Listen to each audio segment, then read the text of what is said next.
ನಮ ಸೂರ್ಯಾಯ ಚಂದ್ರಾಯ ಮಂಗಳಾಯ ಬುಧಾಯ ಚ ಗುರು ಶುಕ್ರ ಶನಿಭ್ಯಶ್ಚ ರಾಹುವೇ ಕೇತುವೇ ನಮೋ ನಮಃ. ಆಗಸ್ಟ್ ತಿಂಗಳಲ್ಲಿ ದ್ವಾದಶ ರಾಶಿಗಳ ರಾಶಿ ಭವಿಷ್ಯ ಹೇಗಿದೆ ನೋಡೋಣ. ಯಾವ ಯಾವ ಗ್ರಹಗಳ ಬಲ ಬರುತ್ತೆ, ಏನೇನಾಗತ್ತೆ, ಅನುಕೂಲಗಳೆಷ್ಟು, ಅನಾನುಕೂಲಗಳೆಷ್ಟು, ಕಷ್ಟ ಕಾರ್ಪಣ್ಯಗಳೆಷ್ಟು, ಇವೆಲ್ಲವನ್ನು ಕೂಡ ನಾವು ನೋಡೋಣ. ಇನ್ನು ಧನುಸು ರಾಶಿ, ಈ ಧನುಸು ರಾಶಿಯವರಿಗೆ ಗಜಕೇಸರಿ ಯೋಗ ಅಂತಕ್ಕಂಥದ್ದು ಪ್ರತಿಯೊಬ್ಬರೂ ಕೂಡ ಹೇಳ್ತಾ ಇದ್ದಾರೆ. ಆದರೆ ಇವರ ಗಜಕೇಸರಿ ಯೋಗವೇನೋ ಸರಿ, ಆದರೆ ಸ್ವಲ್ಪ ಎಚ್ಚರಿಕೆಯನ್ನು ವಹಿಸ್ತಕ್ಕಂಥ ಕೆಲಸವನ್ನ ಮಾಡಿ. ಆ ಗಜಕೇಸರಿ ಯೋಗದಲ್ಲೂ ಕೂಡ ಸ್ವಲ್ಪ ಸಮಸ್ಯೆಗಳು ಉತ್ಪತ್ತಿಯಾಗ್ತಕ್ಕಂಥ ಸಾಧ್ಯತೆಗಳಿದೆ. ಎಲ್ಲವೂ ಕೂಡ ನಿಮ್ಮ ಜೀವನದಲ್ಲಿ ಒಂದು ತಿರುವು ಅಂತಕ್ಕಂಥದ್ದು ಬರುತ್ತೆ. ಆ ತಿರುವು ಅಂತಕ್ಕಂಥದ್ದನ್ನು ಸದುಪಯೋಗವನ್ನು ಪಡಿಸ್ಕೊಳ್ತಕ್ಕಂಥ ಕೆಲಸವನ್ನ ಮಾಡಿ.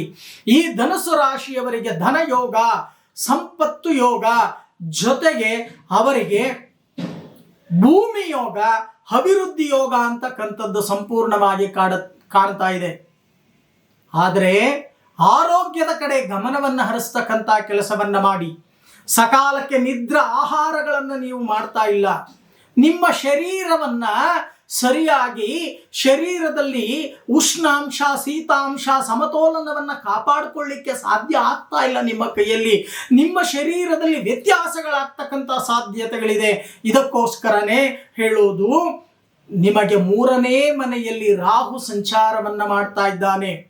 ನೀವು ಉಪಯೋಗಿಸ್ತಕ್ಕಂಥ ದ್ರವರೂಪದ ವಸ್ತುಗಳಿಂದ, ಅದು ಯಾವುದೇ ಆಗಿರಬಹುದು, ದ್ರವರೂಪದ ವಸ್ತುಗಳಿಂದ ಸಮಸ್ಯೆಗಳು ಅಂತಕ್ಕಂಥದ್ದು ಈಗಾಗಲೇ ಸೇರ್ಪಡೆಯಾಗ್ತಾ ಇದೆ. ಜಾಗ್ರತೆಯನ್ನು ವಹಿಸಿ. ಆದಷ್ಟು ದ್ರವರೂಪದ ವಸ್ತುಗಳನ್ನ ಉಪಯೋಗಿಸ್ತಕ್ಕಂಥವರು ಜಾಗ್ರತೆಯಿಂದ ಉಪಯೋಗಿಸಿ. ನೀವು ಕುಡಿತಕ್ಕಂಥ ನೀರಾಗಿರಬಹುದು, ಸಾಯಂಕಾಲ ಕುಡಿತಿರಲ್ಲ ಅದು ಬೇಕಾರಾಗಿರಬಹುದು, ಅಥವಾ ಹಾಲಾಗಿರಬಹುದು, ಅಥವಾ ಜ್ಯೂಸ್ ಆಗಿರಬಹುದು, ಲಿಕ್ವಿಡ್ ಅಂತಕ್ಕಂಥದ್ದು ಏನಿದೆಯೋ ಆ ಲಿಕ್ವಿಡ್ ಇಂದ ನಿಮಗೆ ತೊಂದರೆ, ತಾಪತ್ರಯಗಳು ಅಂತಕ್ಕಂಥದ್ದು ಬರುತ್ತೆ. ಈ ಮಾಸದಲ್ಲಿ ಎಚ್ಚರಿಕೆ ವಹಿಸಿ. ಪ್ರತಿ ಶ್ರಾವಣ ಶನಿವಾರ ಆಂಜನೇಯನ ದೇವಾಲಯಕ್ಕೆ ಹೋಗಿ ನೀವು ಪ್ರಾರ್ಥನೆಯನ್ನ ಮಾಡಿ, ಸಾಧ್ಯವಾದರೆ ಹನುಮಾನ್ ಚಾಲೀಸ ಪಾರಾಯಣವನ್ನ ಮಾಡಿ. ಇನ್ನು ಆರ್ಥಿಕ ಪರಿಸ್ಥಿತಿಯನ್ನು ನಾವು ನೋಡಿದಾಗ ಗಜಕೇಸರಿ ಯೋಗ, ಕೈ ತುಂಬ ಹಣ ಅಂತಕ್ಕಂಥದ್ದು ಬರುತ್ತೆ. ಆದರೆ ಅದನ್ನು ಒಳ್ಳೆಯ ರೀತಿಯಲ್ಲಿ ಸದುಪಯೋಗವನ್ನು ಮಾಡ್ತಕ್ಕಂಥ ಕೆಲಸವನ್ನು ಮಾಡಿ. ಕೆಟ್ಟ ಕೆಟ್ಟ ದಾರಿಗಳಲ್ಲಿ ಉಪಯೋಗಿಸಬೇಡಿ. ಇದರಿಂದ ನಾನಾ ರೀತಿಯ ಸಮಸ್ಯೆಗಳಾಗತ್ತೆ. ಎಚ್ಚರಿಕೆಯಿಂದ ವಹಿಸಿ. ನೀವು ಮಾಡಬೇಕಾಗಿರ್ತಕ್ಕಂಥ ಒಂದು ಪರಿಹಾರ, ಆಗಸ್ಟ್ ಮಾಸದಲ್ಲಿ ಆಂಜನೇಯನಿಗೆ ವಿಳ್ಳೆದೆಲೆಯನ್ನ ಪ್ರತಿ ಶನಿವಾರ ಅರ್ಪಣೆಯನ್ನ ಮಾಡ್ತಕ್ಕಂಥ ಕೆಲಸವನ್ನ ಮಾಡಿ.